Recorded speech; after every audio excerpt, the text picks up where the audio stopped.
Hare Krishna. Om Jnana-timirandasya Jnananjana-shalakaya Chakshurunmilitam Yena Tasmai Shri-Gurave Namaha. So we're discussing this is a first chapter where Devat Maharaj is instructed by Lord Brahma. So we saw that there was no resentment. So that was yesterday's discussion for us. It's actually very important to understand this concept. I'll just share the screen for you.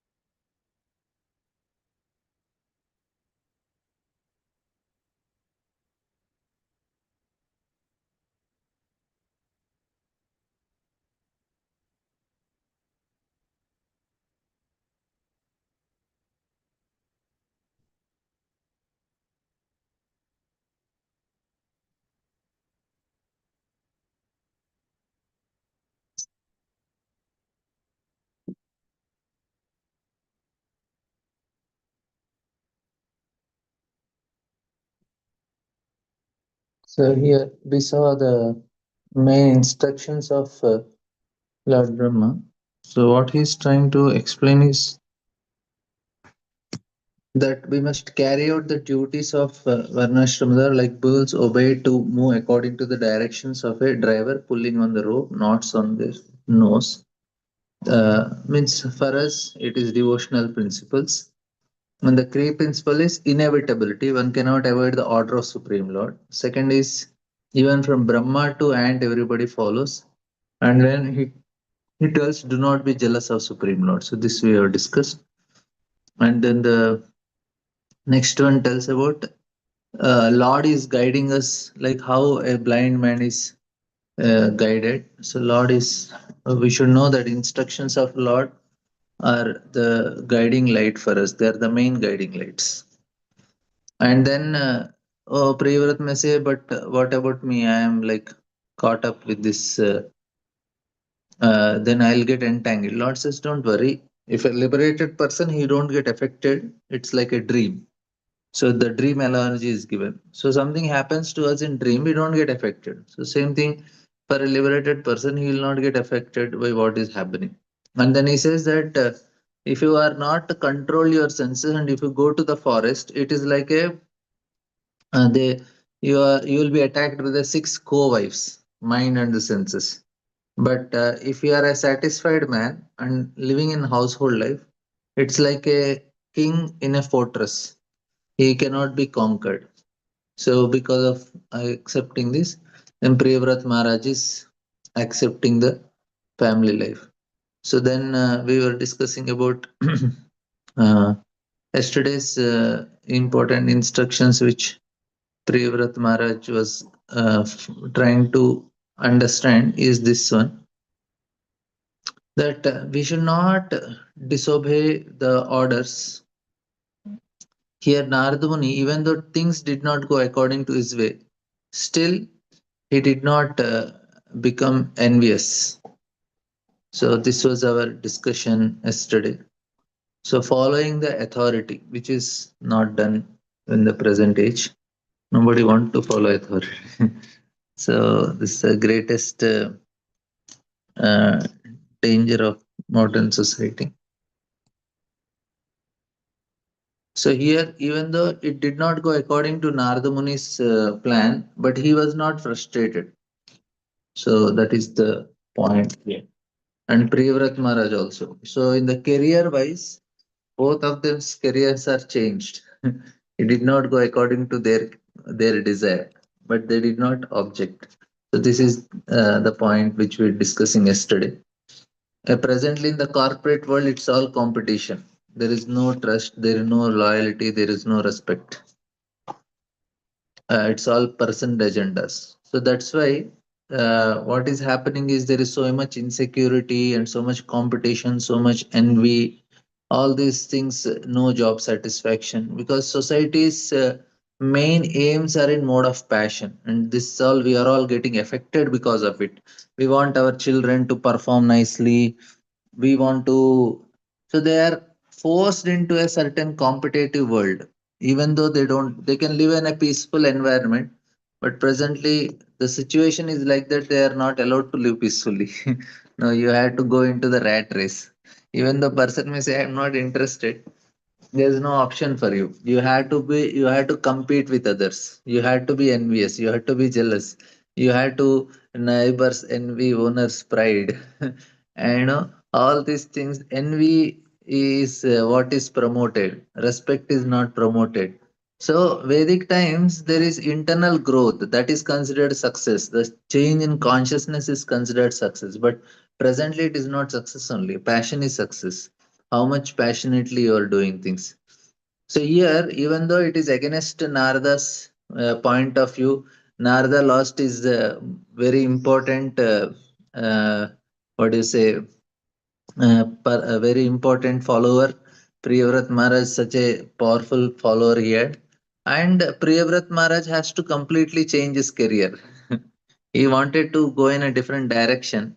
The Brahma comes and says, no, you have to follow. And both of them, very interestingly, they didn't had any resentment. They sincerely obeyed because that was the culture.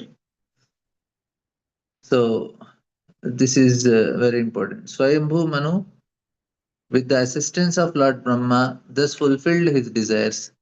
With the permission of the great sages Narada, he delivered to his son the governmental responsibility for maintaining and protecting all the planets of the universe. He thus achieved relief from most dangerous poison ocean of material desires. Now Swayambhu Manu knows that this is a dangerous thing. He want to come out of it, and to for him to come out of it, he's putting his son in this place. he's he's putting his son. You take care now. I'm going to retire. He says, but I am already retired. No, no, you do it and retire. I'll retire first. That is the what is the motivation for Swayambhu Manu is he want to retire. That's why he is doing this to his son. He's saying, my dear son, I experienced and I retired. You also do the same way. And that is what Lord wants. And it will help you also. So, Swayambhuman is practically hopeless because such a great personality as Narada was instructing his son not to accept household life. Now, he's very pleased that Lord Brahma had interfered by inducing his son to accept responsibility. So, this is the very important point that Swayambhu Manu took great satisfaction from abnegating the responsibilities for ruling all the planetary systems of the universe. So he is not that he is so much attached to the kingdom, which now the politicians, after age of a very great, after 70s also they want to have posts and position in the society. They may be doing good work for the society, but personally it is not good for them. We should understand the difference. I'm not telling they are not good persons. They may be very good persons, but for their spiritual life personally it is not good because they are getting entangled. Their absorption is in a different place. So here you see, at present politicians are very eager to take charge of government and they engage their men in canvassing from door to door to get votes to win the post of president or similar exalted office. On the contrary, however, herein we find King Priyavrat has to be persuaded by Lord Brahma to accept the post of an emperor. Similarly, his father Swayambhu Manu felt relieved to entrust the universal government to Priyavrat. You are seeing the difference. So the difference is that they both are not interested because both of them know the purpose. Thus, it is evident that the kings and executive heads of the government in Vedic age never accepted their position for sense enjoyment. So it is a responsibility. What Swayambhuman is telling Priyavrat Maharaj, you take the responsibility so that I'll get relieved. Priyavrat Maharaj is telling, but I don't want it. He said, no, no, you have to do it. This is what you are meant to do. And then Brahma is coming and telling Priyavrat, he says, this is not only you, me, and no, it's the Lord's order. Lord want you to do, so better you do it. That's how it went. So, and for us, Prabhupada is telling that okay, we are also engaged in material affairs herein being compared to ocean of poison. This is the important thing. It's always in, so herein being compared to ocean of poison. And samsara vishanale divanishi hiya jale. So this is the problem here. And golokera premadara harinam sankirtana. So the remedy is chanting the Hare Krishna Mahamantra. And Prabhupada says, you preach, you will not be entangled.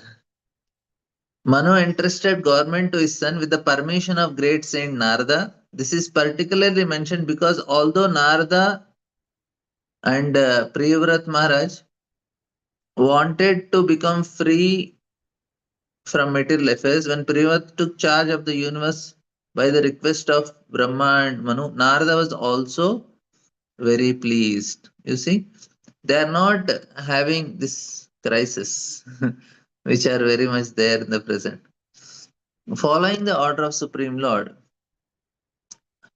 Privat fully engaged in worldly affairs. From here, another story starts. Yet, he always thought of the lotus feet of Lord, which is the cause of liberation from all material attachments. Although Privat was completely free from all material contamination, he ruled the material world just to honor the orders of his superiors. So, this is also very important. With what consciousness Priyavrat is ruling, this is what we are supposed to be in the material world doing our activities. So this is a very important instruction.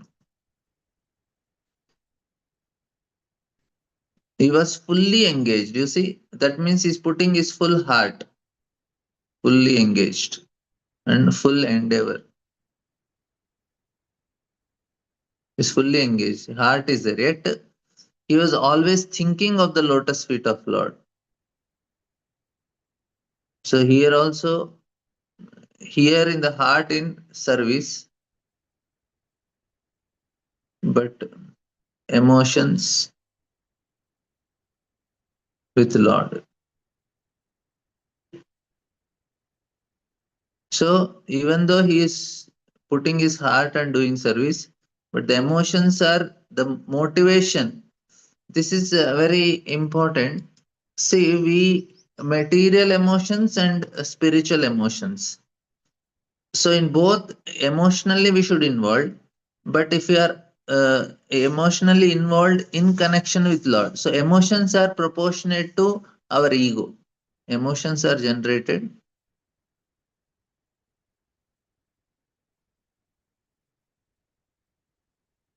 Emotions are generated because of ego.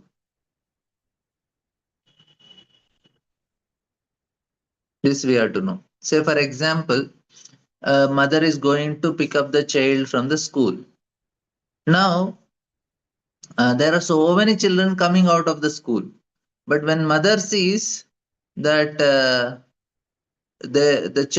my child is coming, mother immediately starts developing emotions. So many children are there now. Why she is not developing emotion? When that particular child comes, she feels emotions.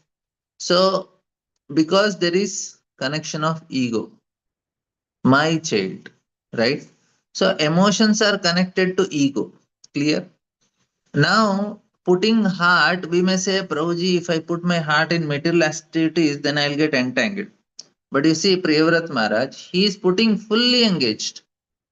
But his ego is different. So Priyavrat Maharaj was having ego because although Priyavrat completely free from material, he ruled the material world just to honor the orders of superiors. So the ego is what? I am servant. Servant of my superiors. You understand? So here he had the ego that I am servant of my superiors. That is the reason he has a different emotions. Even though his heart is there, his emotions are Towards whom? Uh, Towards the Lord. Now, if this ego is not there, then what ego will be there? I am the boss of all the things I am doing. So I am the boss. Then what happens? We'll get entangled. But Priyabharat Maharaj got realization. Because he is doing with this, we'll see what realization is going to get in the future. So, Mana Vruddho Mahatma, just to show honor to his superiors. So, Prabhupada is very significant. This is what we are discussing. Why it is significant?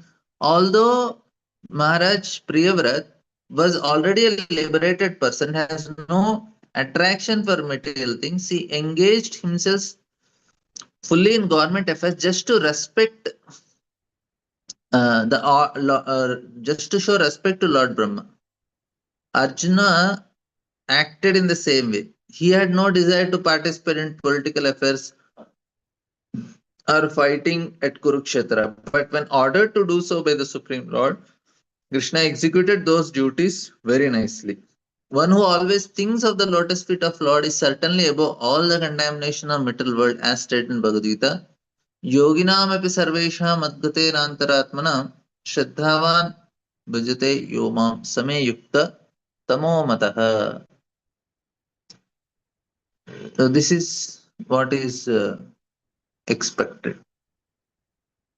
Lord is telling that so Priyavrat Maharaj was liberated, but at superficially he became the emperor of the world according to the. That means he is not emotionally involved with this. He is emotionally involved, showing respect to superiors in this way. Uh, in this way was another of his extraordinary qualification, as stated in Bhagavatam. Narayana para sarve nakatuschana vidyati sargapavarganarkeshu apitulyartha darshanat. So wherever you keep a devotee, devotee is actually advanced, is not afraid of anything, provided he has the opportunity to execute order of Lord. This is the proper explanation why Privat engaged in worldly affairs, although he was a liberated person. Only because of this principle does a Mahabhagavata who has nothing to do with material world come to the second platform of devotional search to please the glories of the Lord. So even though he is having that elevated state, he is coming down. So two understandings. One is if a person has some traces of material sanskaras, so two reasons people, such great personalities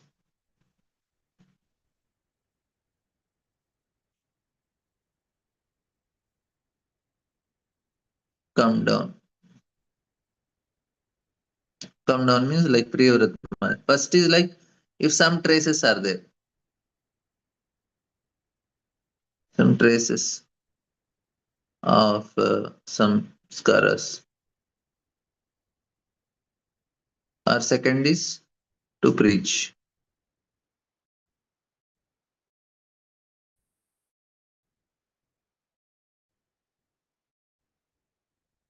Establish the. We can say both are possible. In some places, it is told that it is because some things are still remaining. That's why is coming. And here Prabhupada is telling that he come down to second platform of devotional service to preach. So both are right. And next says, therefore, Privat Maharaj married Barhishmati, the daughter of the Prajapati named Vichakrama. Sorry, Prajapati Vishwakarma. Vishwakarma, in her he begotten 10 sons equal to him in beauty, character, magnanimity, and other qualities. He also begotten a daughter, the youngest of all, named Ujaswati. So Prevrat not only carried out the order of Brahma by accepting the duties of the government, but also married Barhishmati. So, the daughter of Vishwakarma, one of the Prajapatis. Maharaj Priyavrat was fully trained in transcendental knowledge. He could have returned home and conducted the business of government as a brahmachari. Instead, however, when he returned to household life, he accepted a wife also. The principle is that when one becomes a grahastha, he must live perfectly in that order, which means he must live peacefully with wife and children. When Chaitanya Mahaprabhu's first wife died, his mother requested him to marry for the second time. He was 20 years old and was going to take sannyas at the age of 24. Yet, by the request of his mother, he married. As long as I am in household, he told his mother, I must have a wife. For household life does not mean staying in a house. Real household life means living in a house with wife. So, Lord Chaitanya is showing example. Even it is few months also. No. Three words in this verse are significant. Yuha va Bhava. This so had taken a vow of renunciation, but accepting a wife and begetting children have nothing to do with the path of renunciation. These are activities of path on the path of enjoyment. It was a source of great wonder. Therefore, Privat Maharaj, who had followed the path of renunciation, had now accepted the path of enjoyment. So sometimes we are criticized because although I am a sannyasi, Prabhupada is telling, I have taken part in the marriage ceremonies of my disciples. It must be explained, however, that since we have started a Krishna conscious society and since a human society must also have ideal marriages, to correctly establish an ideal society, we must take part in marriage some of its members, although we have taken to the path of renunciation. This may be astonishing to persons who are not very interested in establishing Daivi Varnashrama, the transcendental system of four social orders and four spiritual orders. Bhaktisiddhanta Thakur, however, wanted to re-establish Daivi Varnashrama. In Daivi Varnashrama, there cannot be acknowledgement of social status according to birth right, because in Bhagavad Gita it is said that the determining considerations are guna and karma, one's qualities and work. It is this Daivarnashrama that should be established all over the world to continue a perfect society for Krishna consciousness. This may be astonishing to foolish critics, but it is one of the functions of Krishna conscious society. So Prabhupada wanted Daivarnashrama, so that is why many of his disciples are interested in that.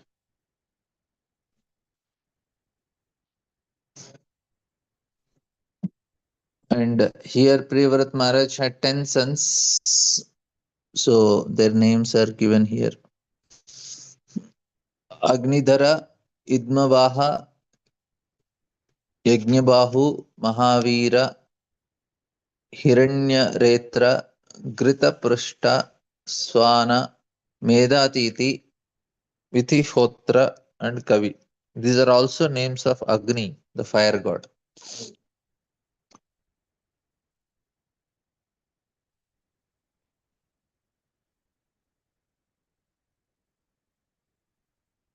And among these three, so the Kavi, Mahavira, and Shavana lived in complete celibacy, thus trained in brahmacharya life from the beginning of childhood.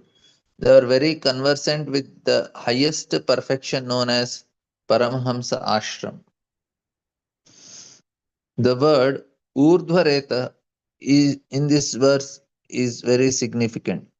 Urdhvareta refers to one who can control sex life and who, instead of wasting semen by discharging it, can use it, this most important substance accumulated in the body, to enrich brain. One who can completely control sex life is able to work wonderfully with his brain, especially in remembering. Thus, students who simply hear Vedic instructions once from their teacher could remember them by verbatim without needing to read books. which therefore did not exist in former times. So there is a story that is told by Prabhupada. So what happens in a British time? There was one Britisher and two Britishers. They had a fight among themselves, and one Britisher he abuses the other person.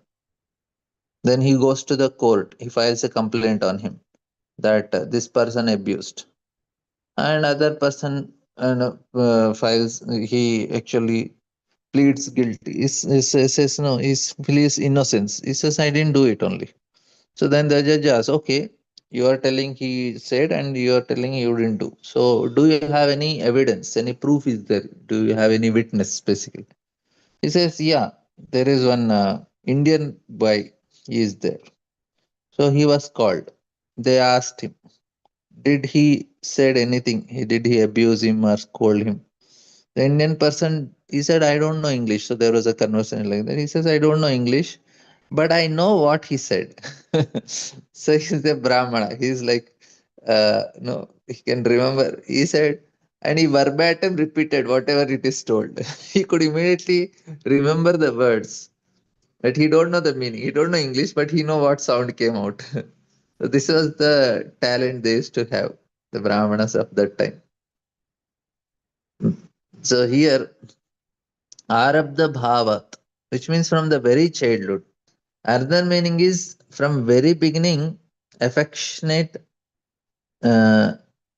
is from very beginning affectionate to children. In other words, Paramahamsa life is this dedicated for the benefit of others.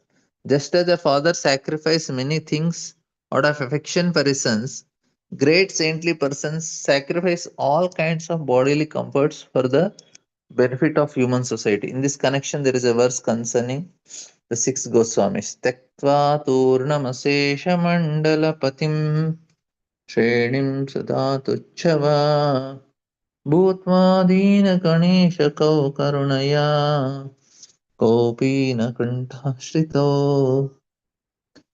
So, this is the six Goswamis gave up the exalted position for what? So that they can show Bhutva Dhina Ganesha Kau Karunaya. So they want to show compassion and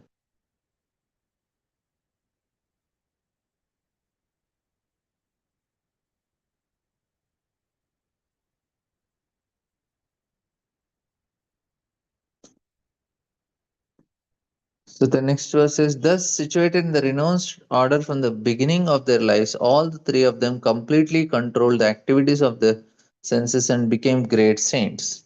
Thus concentrating the mind upon always upon the lotus feet of the Supreme Lord, who is resting place of the totality of living entities and who is therefore celebrated as Vasudeva. Lord Vasudeva is the only shelter of those who are actually afraid of material existence. By constantly thinking of his lotus feet, these three sons of Maharaj Priyavrat became advanced in pure devotional service.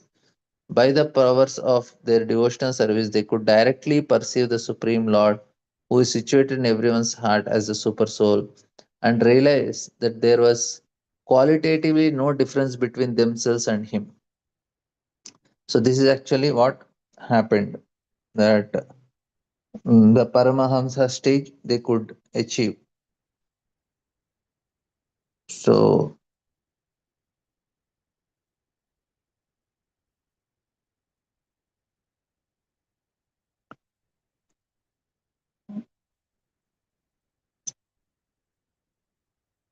after subduing their senses, the three brothers concentrated the mind on the lotus feet of Lord.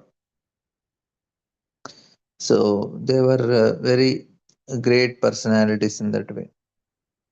Premanjana Churita Bhakti Vilochanena Santas Sadaiva Hridayeshu Vilokayanti. This is the verse Prabhupada is quoting to show that how they are able to experience the highest bliss. So in another wife, Maharaj Privat begot three sons named Uttama, Tamasa and Revat. All of them later took charge of Manvantra millenniums. So he got such a great sons, then they were like ruling for quite a long time. That means it's all Priyavrat Maharaj. Out of 14 Manus, 3 are his only. One is his father and 3 are his sons, Uttama, Tamasa and Raivata. So such a big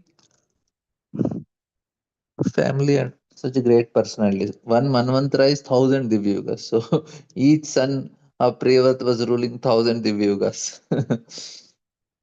After Kavi, Mahavira, and Savarna were completely trained in Paramahamsa stage of life, Maharaj Priyavat ruled the universe for 11 Arbuda of years. Wherever he was determined to fix his arrow on his bowstring with his two powerful arms, all opponents of the regulative principles of religious life would flee from his presence in fear of unparalleled prowess he displayed in ruling the universe. He greatly loved his wife Bharishmati, and with the increase of days, their exchange of nuptial love also increased. By her feminine behavior, and she dressed herself, walked up, got up, smiled, laughed, and glanced upon King Bharishmati, increased his energy. Thus, although he was a great soul, he appeared lost in the feminine conduct of wife. He behaved with her just like an ordinary man, but actually he was a great soul. So here, Prabhupada is writing a very nice purport that to maintain proper social order and help the citizens gradually progress towards the life, the principles of Varnashrama Dharma must be accepted. So Maharaj Privat appeared to have been so strict in maintaining his institution of Varnashrama that anyone neglecting it would immediately flee from his presence as soon as the king warned him by fighting or administrating right punishment. So why he is doing it, so it's so nicely explained here. So why Priyavrat Maharaj has to go through all these things? Because he wanted to help other citizens, the subjects, to do it nicely. So appeared to be strict in maintaining this institution that anyone neglecting would flee in his presence, king warned fighting or administrative person. So he did himself. He followed strictly to help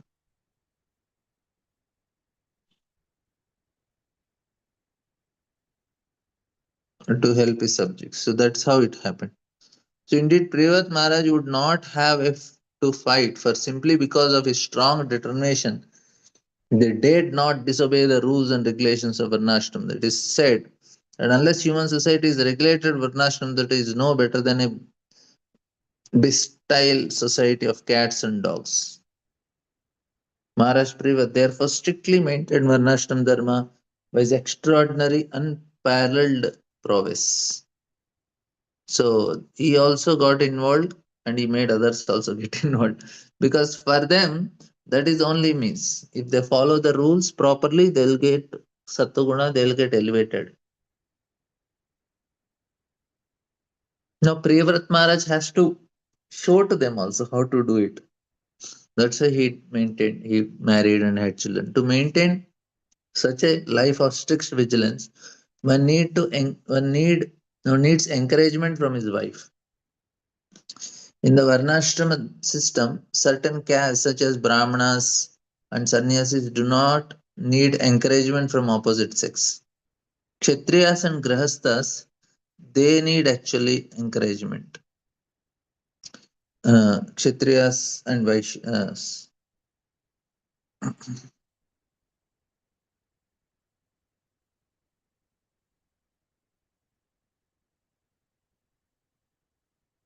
So this is a very important point to understand that the encouragement uh, is needed because they are indeed a grahastha, sorry, however, actually need the encouragement of their wife in order to execute their duties.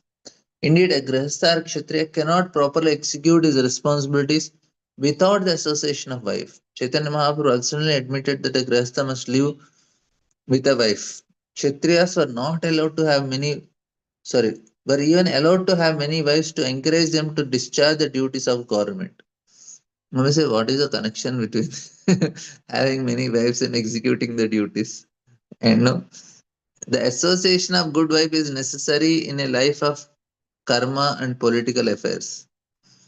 To execute his duties properly, Maharaj Parivar took advantage of his good wife Varishmati, who was always very expert in pleasing her great husband by properly dressing herself, smiling, and exhibiting her feminine beauty bodily features. So Queen Varishmati always kept Maharaj Priyavrat very encouraged, and thus he executed his government duties very properly. In this verse, Vaya has twice been used to indicate that Maharaj Priyavrat acted exactly like a hen-pecked husband.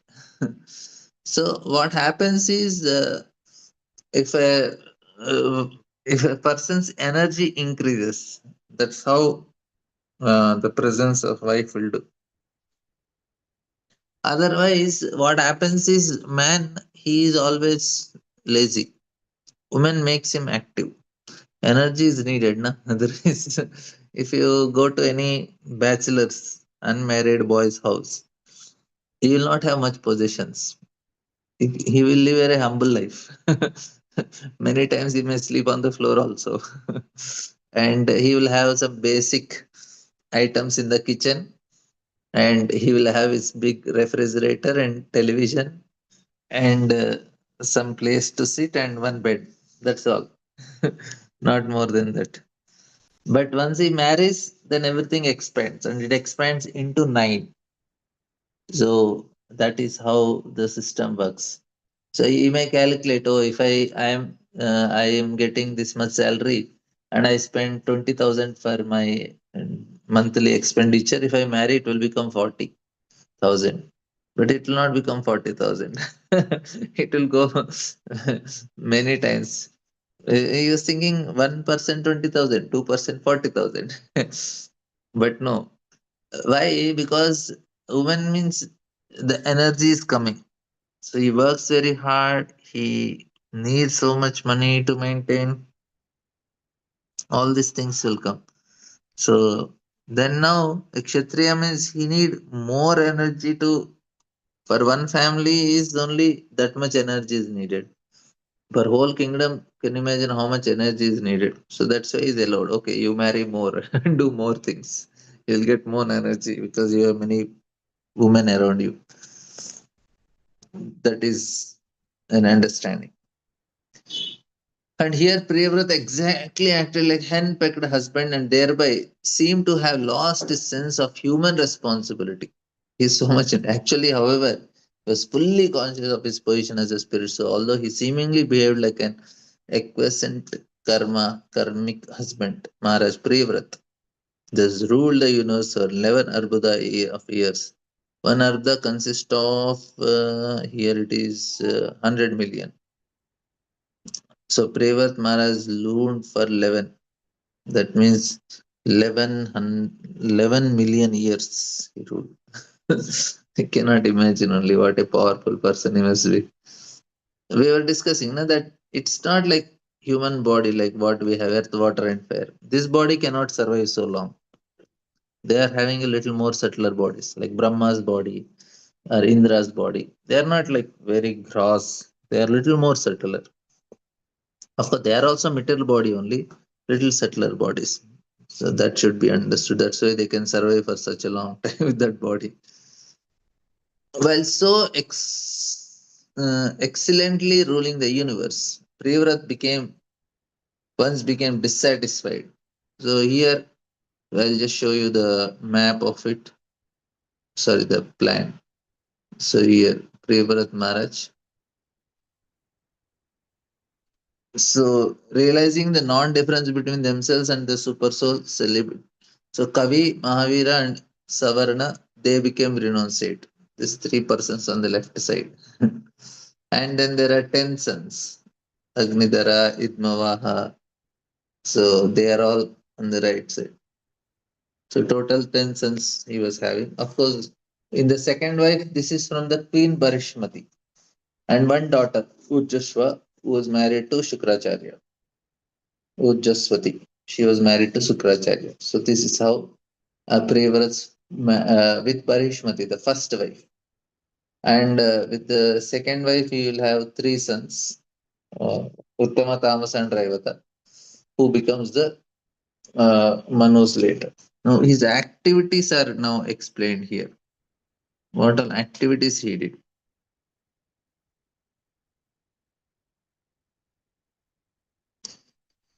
So, this is a very great achievement by Priyavrat Maharaj. We'll see what are his achievements. While so excellently ruling the universe, King Priyavrat once became dissatisfied with the circumambulation of the most powerful sun god. Encircling Sumeru hills on his chariot, the sun god illuminates all the surrounding planetary systems. However, when the sun is on the northern side of the hill, the south received less light, and when the sun is in the south, the north receives less. King Prevar disliked this situation, therefore decided to make daylight in the part of the universe where there was night. He followed the orbit of the sun on the brilliant chariot, thus fulfilled his desires. He could perform such wonderful activities because of the power he had achieved by worshipping the Supreme Lord. Basically, he was saying electricity bill for people. We don't need, night comes, we all need electricity. So, Priyavat Maharaj, the government gives some free electricity in the uh, for some of its citizens because they cannot afford. So, in here also we get some amount of electricity which we are using. It is free. So, government is supporting. Our government can support only this much. They can give some little electricity and say, okay, you manage with this. But Priyavrat Maharaj thought, Arey, why electricity? I'll give sun only. So that you don't have any problem in the, you don't need any electricity separately. Because previously there was no electricity. People were using some, what is it called? This castor oil lamps, which used to run for long time. So on the streets, they used to tie different places. This stick is tied with a cloth and they put castor oil in it. And they lit it and it will go for a long time. So that was the facility of electricity in the previous times. And Privarat Maharaj didn't bother to make the power station, hydroelectric power, thermal power. He thought, "Arey, why all this technology? I have my technology." And what he did? So he just he followed the orbit of the sun on a brilliant chariot and thus fulfilled his desires. He could perform such wonderful activities. There is a Bengal saying which describes that someone is so powerful that he can make the night day and day night. This that saying is current because of the powers of Privrat. His activities demonstrate how powerful he became by worshipping Supreme Lord. Krishna is known as Yogeshwar, the master of all mystics. In Bhagavad Gita it is said, wherever there is the master of all mystics, Yatra Yogeshwar Krishna, victory, fortune, and all other opulence are present. Devotional service is so powerful. When a devotee achieves what he wants to accomplish, it is not by his own mystic powers, but by the grace of the Master of Mystic Power, Lord Krishna. By his grace, a devotee can accomplish wonderful things, unimaginable even to the most powerful scientists. From the description in this verse, it appears that the sun moves according to the modern astronomers. The sun is fixed in one place, surrounded by solar system. But here we find that the sun is not stationary, it is rotating in a prescribed orbit. Yasyagnya Brahmati Sambrita Kala Chakra. The sun is rotating in its fixed orbit in accordance with the order of Supreme Lord, according to जो Jyotisha Veda. So this is Jyotir Veda. The science of astronomy in the Vedic literature. Sun moves for 6 months on the northern side of the Sumeru hill and for 6 months on the southern side. We have practical experience of this planet when there is summer in the north, there is winter in the north, vice versa.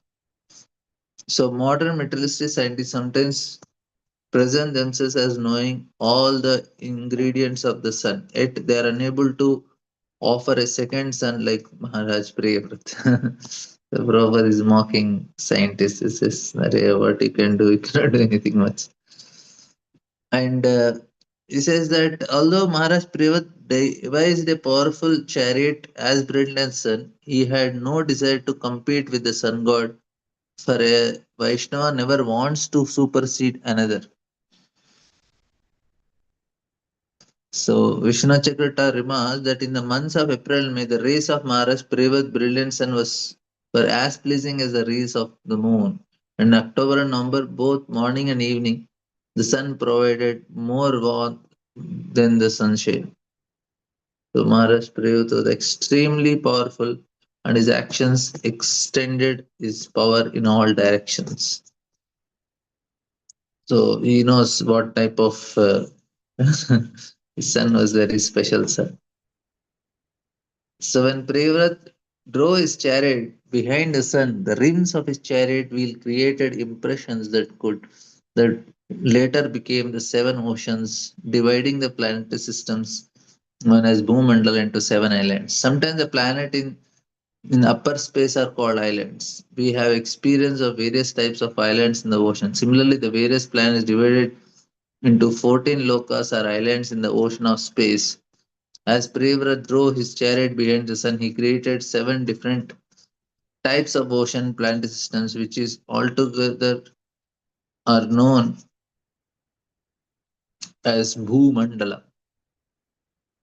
So this is the image you can see here. Priyavrat Maharaj is going on his chariot. It's parallel to the sun. Of course, it is showing opposite direction, but it was basically parallel. So Priyavrat was dissatisfied that the sun only illuminated half the time. He circled the Sumeru hill on his own chariot, moving, and then he achieved this mystic powers not through technology but through worship of Supreme Lord. This is what is Priyavrat's speciality.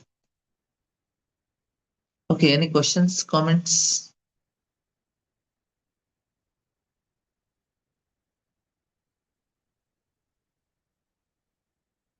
Okay, we will end here. Thank you all very much. Hare Krishna. ग्रंथराज Shrimad Bhagavatam की जय, श्रील प्रभुपाद की जय।